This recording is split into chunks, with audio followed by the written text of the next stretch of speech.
같이 기도함으로 새벽기도 시작하겠습니다. 하나님 아버지 감사합니다. 아버지의 로마서의 말씀 가운데 하나님의 은혜의 복음이 무엇인지 더 깊이 깨닫고 말씀으로 말미암아 살아가는 하루하루의 능력 있는 우리의 인생 되게 도와주옵소서. 예수님 이름 받들어 기도합니다. 아멘. 오늘 로마서 9장 19절에서 29절까지의 말씀입니다. 로마서 9장 19절에서 29절입니다.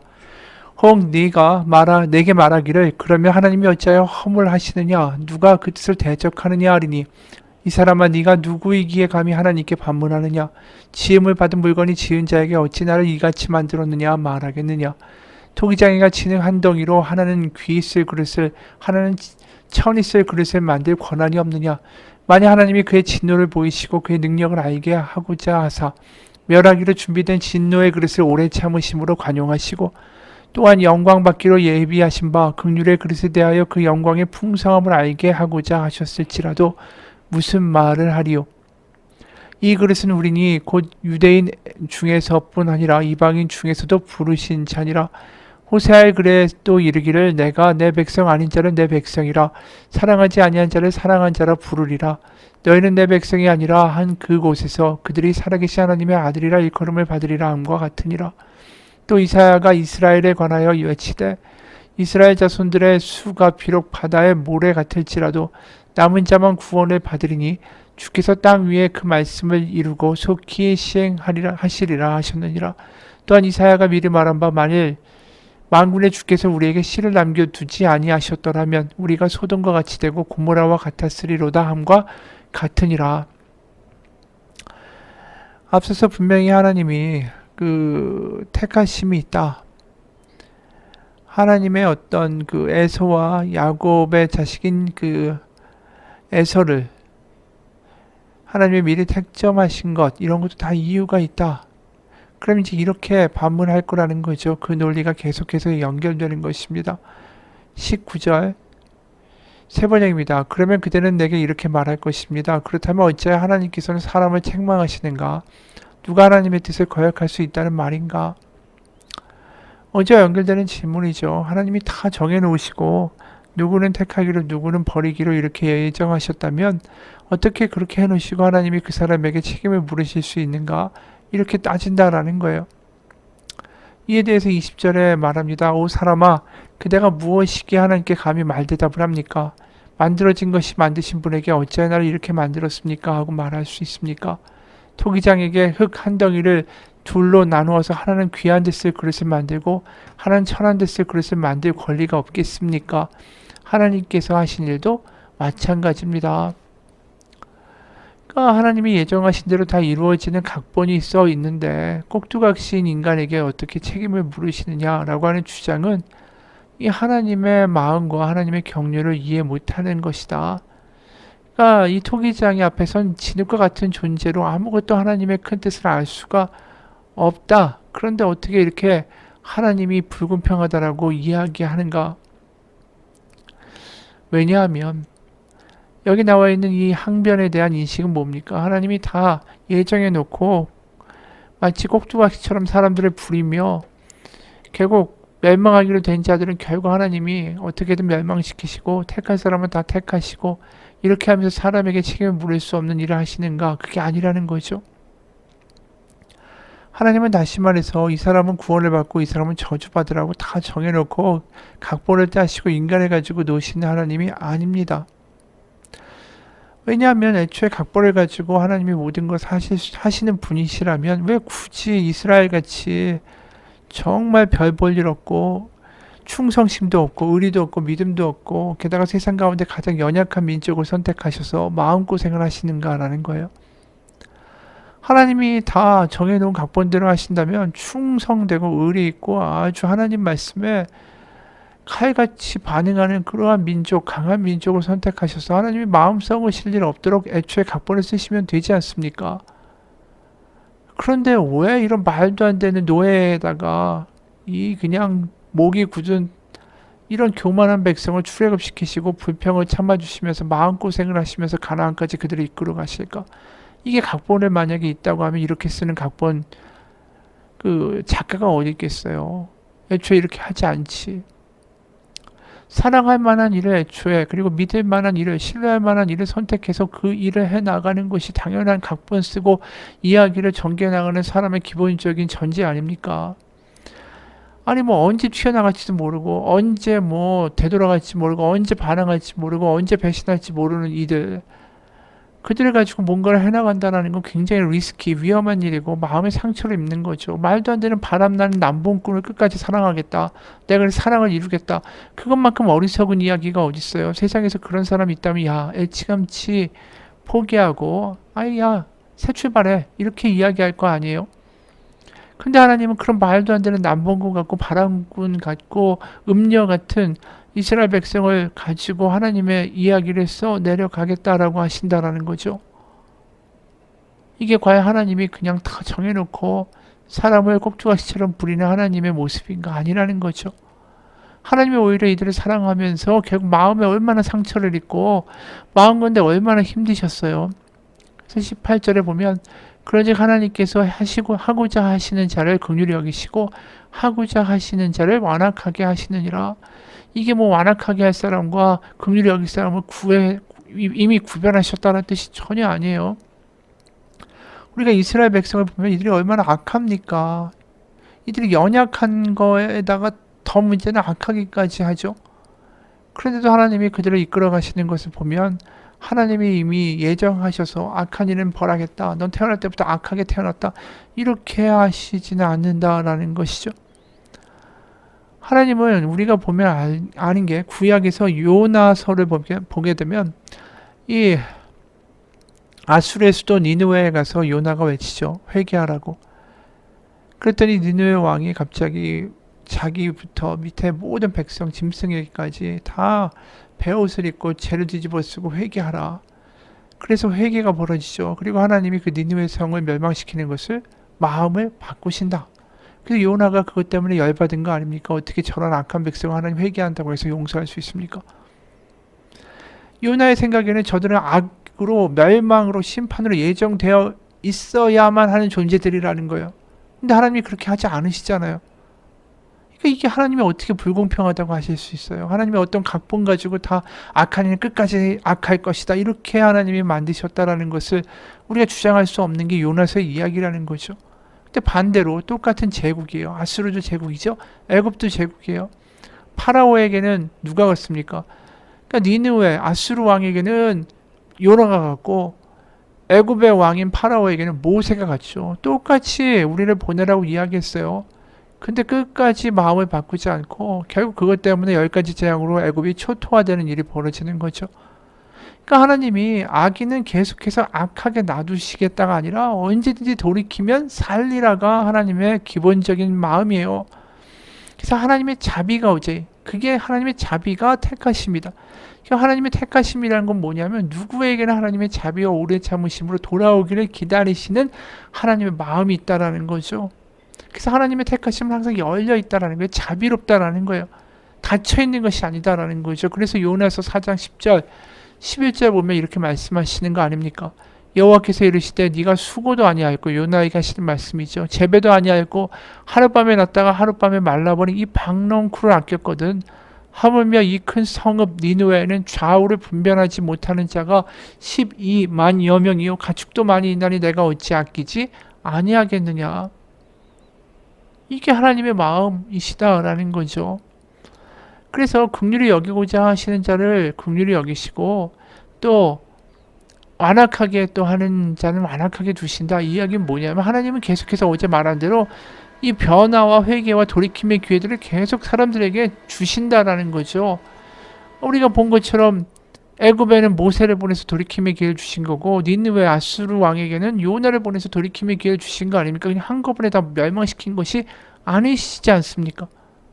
근데 다만 그 사람들이 어떻게 반응했느냐라는 거죠. 하나님의 사인에 대해서 완악함으로 반응한 애굽의 왕은 결국 망하는 어떤 그 초토화의 결과를 맞게 된 거고, 하나님이 보내주신 사인 요나 그냥 가서 회개하시오 말 한마디만 했을 뿐인데 그것에 대한 반응의 마음이 있는 니느웨 바로 아수르의 왕은 거기서 멸망을 면하게 된 거죠.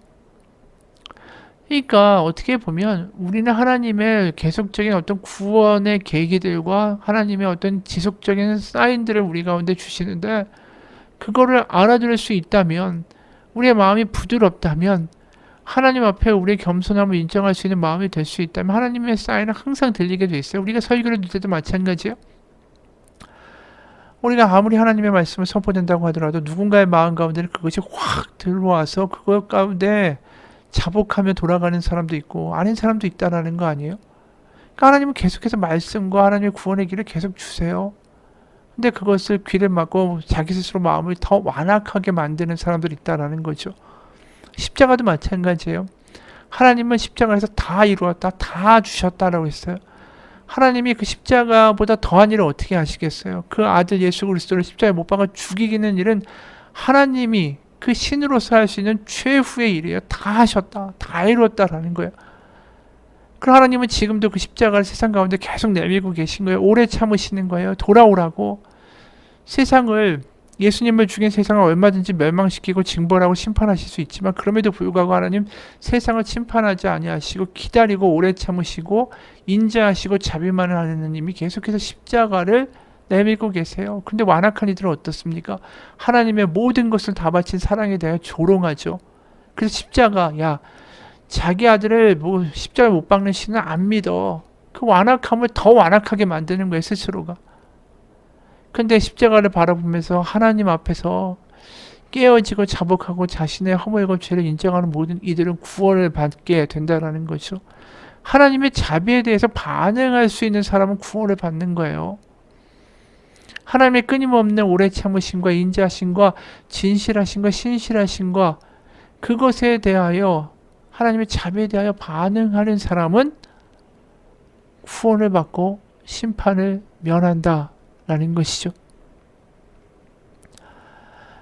그래서 우리가 예수님의 십자가라는 사건이 어제도 얘기했지만 이미 하나님의 심판대라는 거죠. 그걸 보고 어떻게 받아들이는가가 이미 하나님 가운데에서의 구원을 결정하는 가장 중요한 하나님의 심판대가 된다는 것입니다.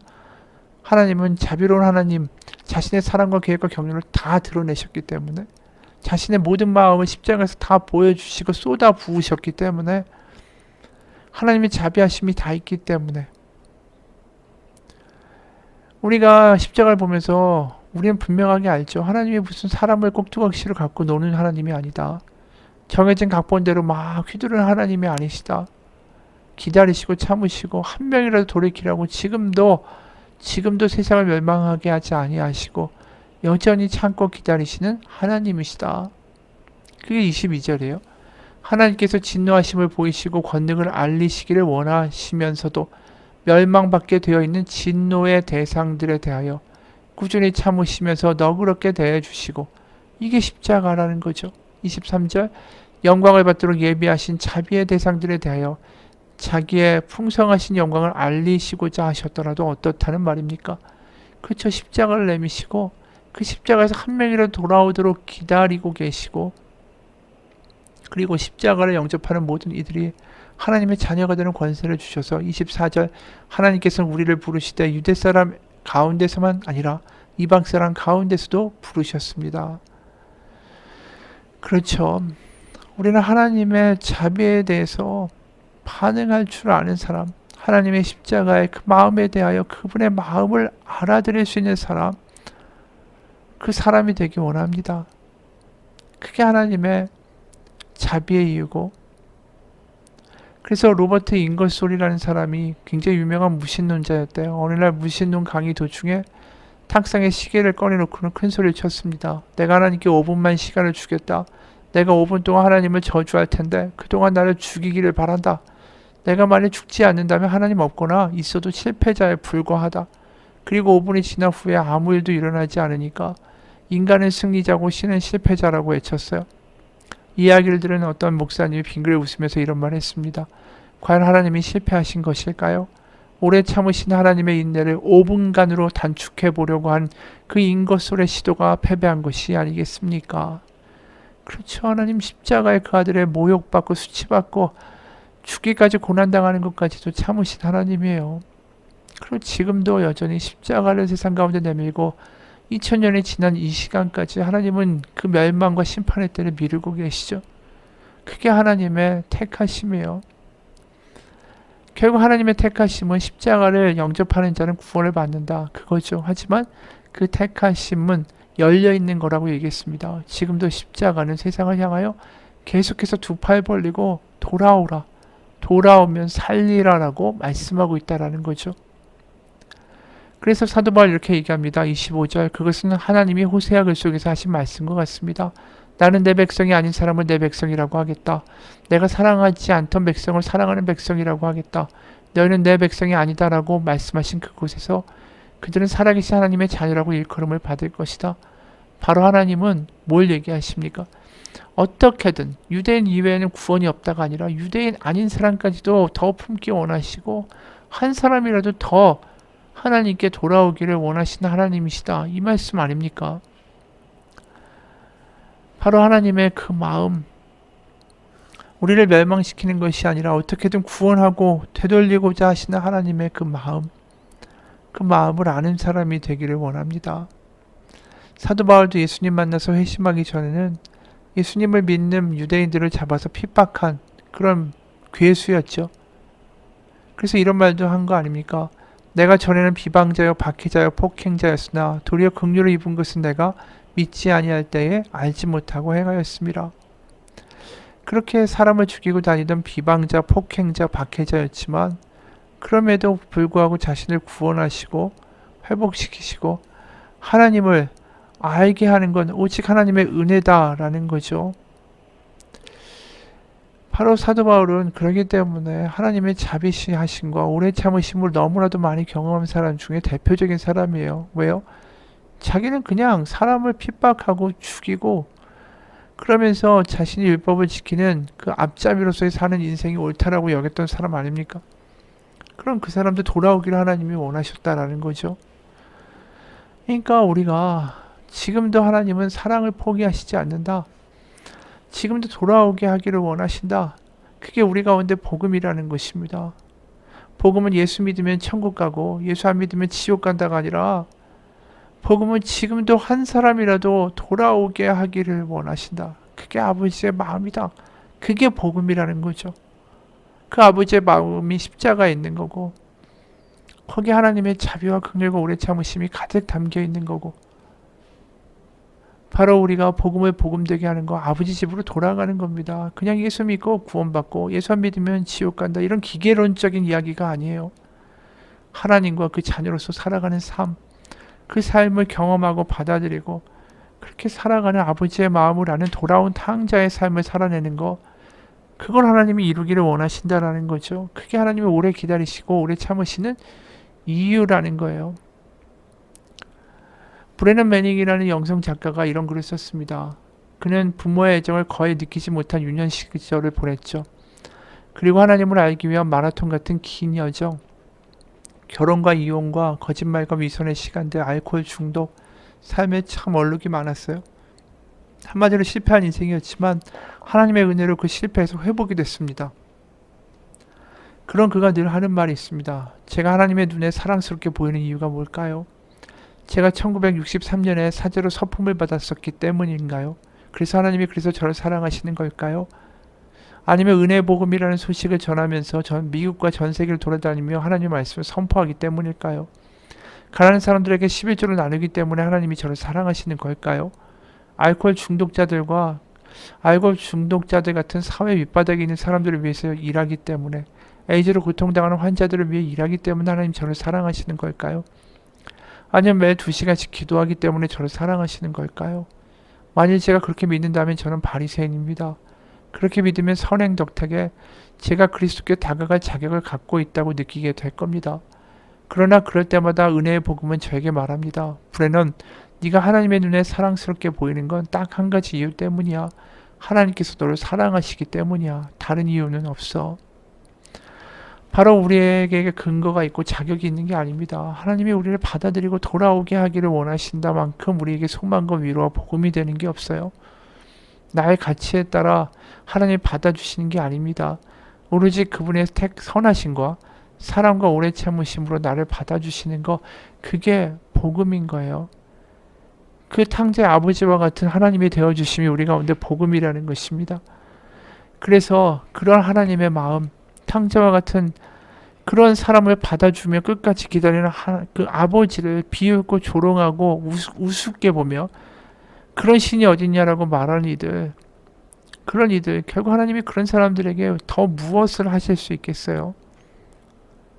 결국 그 사람들은 스스로 마음을 완악하게 하여 악으로 심판으로 스스로 가는 것뿐이죠. 우리에게 주어진 복음이 있습니다. 복음은 하나님이 어떠한 분인가를 아는 거예요. 바로 하나님은 사랑이 많으시고 자비가 많으시며 오래 참으시고 신실하신 은혜의 하나님이십니다. 그 복음을 경험하고 십자가에 나타난 하나님의 그 마음을 받아들일 줄 아는 그런 사람이 되어 오늘도 살아가기를 원합니다. 같이 기도하겠습니다. 하나님은 세상의 모든 사람을 택해놓고 그들을 장기말처럼 그렇게 우습게 조롱하고 모든 인생의 예정을 해놓고 거기에 막힌 결말을 가지고 사시는 하나님이 아닙니다. 돌아오면 살리라. 어떻게든 한 사람이라도 되돌아오게 하기 위하여 지금도 십자가가 세상에서 조롱받지만 여전히 그 십자가를 내밀고 우리를 기다리시는 하나님이심을 믿습니다. 바로 그런 하나님의 마음을 알고 그 하나님의 자녀로 감사함과 감격으로 살아가는 우리의 인생 되게 하여 주옵소서. 그것이 하나님의 기다리심이고 하나님의 자비시고 그게 하나님의 택하심입니다. 하나님 가운데 살아가는 오늘 하루 교만치 아니하고 하나님의 마음을 아는 이들을 하나님이 선택하시고 그들 가운데에 복주기를 원하신다는 하나님의 말씀을 우리가 오늘도 경험하며 살아가는 인생 되게 도와주옵소서. 예수님 이름 받들어 기도합니다. 아멘.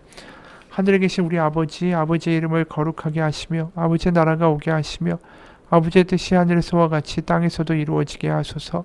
오늘 우리에게 일용할 양식을 주시고 우리가 우리에게 잘못한 사람을 용서해 준 것 같이 우리 죄를 용서하여 주시고 우리를 시험에 빠지지 않게 하시고 악에서 구하소서. 나라와 권능과 영광이 영원히 아버지의 것입니다. 아멘.